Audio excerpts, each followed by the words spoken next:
سلام، من امتیگرنزم. آقا چه خبر؟ خیلی خوش اومدید به یه ویدیو گنگ دیگه. آقا با یه کامنت مولایی بریم سر اصل ویدیو. بچه ها، من امروز اومدم با یه آموزش نینجا زدن. بچه ها، این نینجا زدن به غیر از این که کیل خیلی قشنگی هست، خیلی به کارتون میاد، یعنی خیلی موقع نجاتتون میده.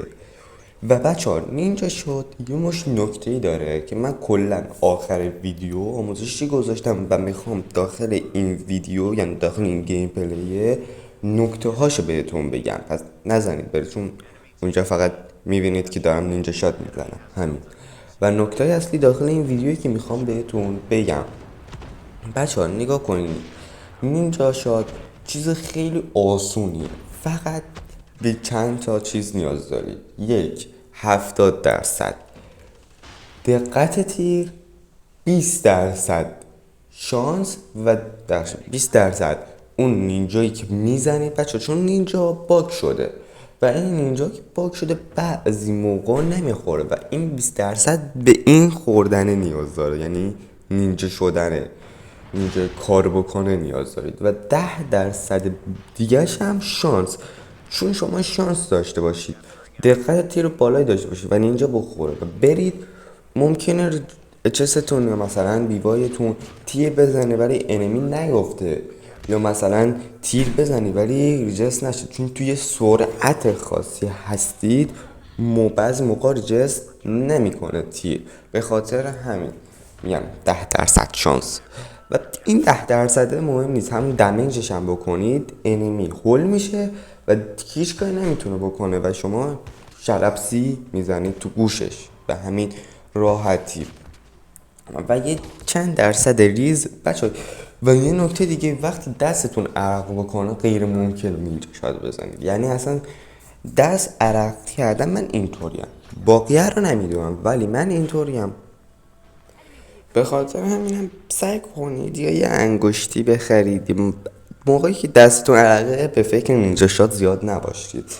و نکته دیگه، وقتی که نینجا شات خیلی خیلی به کارتون میاد، اسکواد شما با اسکواد مقابل تو جنگ باشه. یعنی مثلا ببینید همه دارن همون میزنن، شما یه نینجا شات بزنید توی شلوغی، یا مثلا تو پلتفرم کاستوم رومای پلتفرم.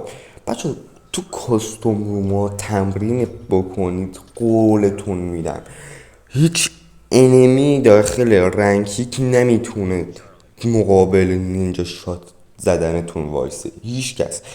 برید تو دوئلا داخل کاستوم روما. بچه ها تو پلتفرم خیلی شلوغ میشه، کاستوم روما پلتفرم اصلا نینجا شات بزنید، سر زیپلاین بزنید تو رنکی، قولتون میدم هیچ کی دیگه جلودارتون نیست. یعنی اصلا سسکی میزنید میرید دیگه. آقا اینجا هم یه سلو اسکواد سکسی کردیم زدیم رفت آقا جان. بچه ها نگاه کنید، یه نکته دیگه هم که هست، نینجا رو شما یا باید 3 انگشتی بازی کنید یا 4 انگشتی. برای 2 انگشتی ها خیلی سخته و اونایی که 6 انگشتی بازی میکنن براشون خیلی راحت تره. 3 انگشتی هم براشون یه کوچولو راحت تره و 4 انگشتی هم براشون راحته، فقط این باگ خوردنه. مثلا من میبینید من 4 انگشتی بازی میکنم، اگه دقت کنید کلاسیکو نگاه کجا گذاشتم نینجا رو، دقیقا با انگشتی اشاره میزنم روش، با همون انگشتی که موومنت تیر میزنم خیلی راحتمه همون موقع سریع. پس این نینجا رو یه جا بذارید که قشنگ سریع همون موقع بتونید بزنید. بچه 2 انگشتی دیگه بازی نکنید واقعا.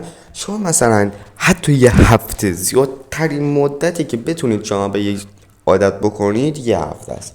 برید حتما ویدیوی چیز که براتون گذاشتم رو نگاه کنید، لینکشو میذارم زیر دیسکریپشن، حتما نگاه بکنید.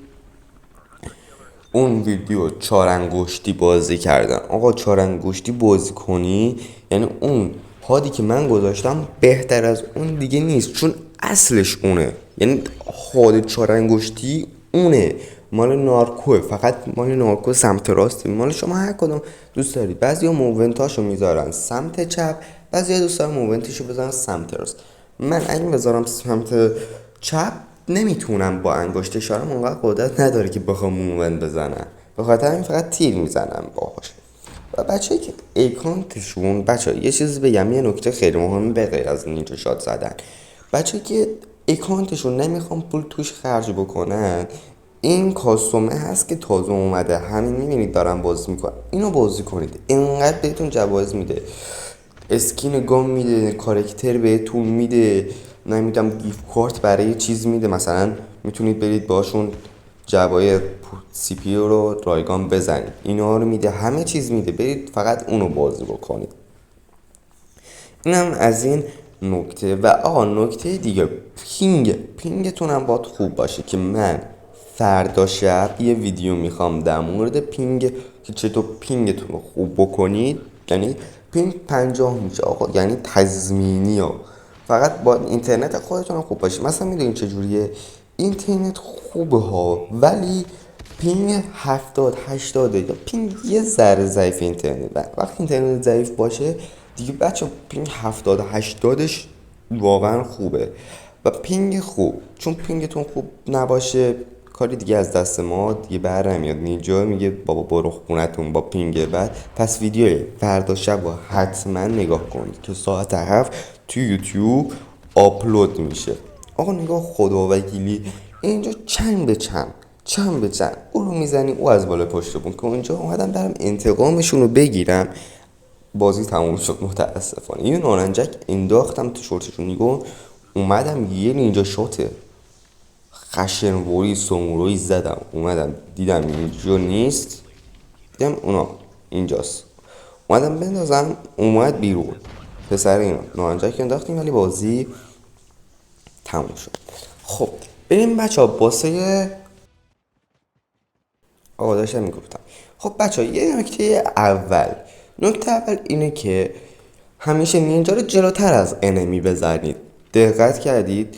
همیشه نگاه کنید اینجا توی این ویدیو من میخوام براتون کامل اینجا میگیرمش، میبینید جلوتر از انمی میزنم و پشت سرش، یعنی هنوز نرسیده به انمی بهش تیر میزنم. پس دقت کنید بچه ها. نکته دوم، موومنت داشته باشید، یه موومنت خوب، یه کاور شات عالی داشته باشید. و نکته سوم آقا جان، دقت تیرتو ببر بالا، تمرکز کن رو این دایره و برای که تمرکز بیشتر بشه این تنظیماتو بیا وسط. دقیقا همون چیزی که اینفرنو خیلی سالها پیش واقعا کابود بود. میبینی نینجا میزنی، چیلیپسی میزنی. بله. و بچه چیز دیگه ای هم که هست، این تنظیم رو بیاری وسط، هم بهتر نینجا ساد میزنید هم بهتر وانشات میکنید. دوستتون دارم.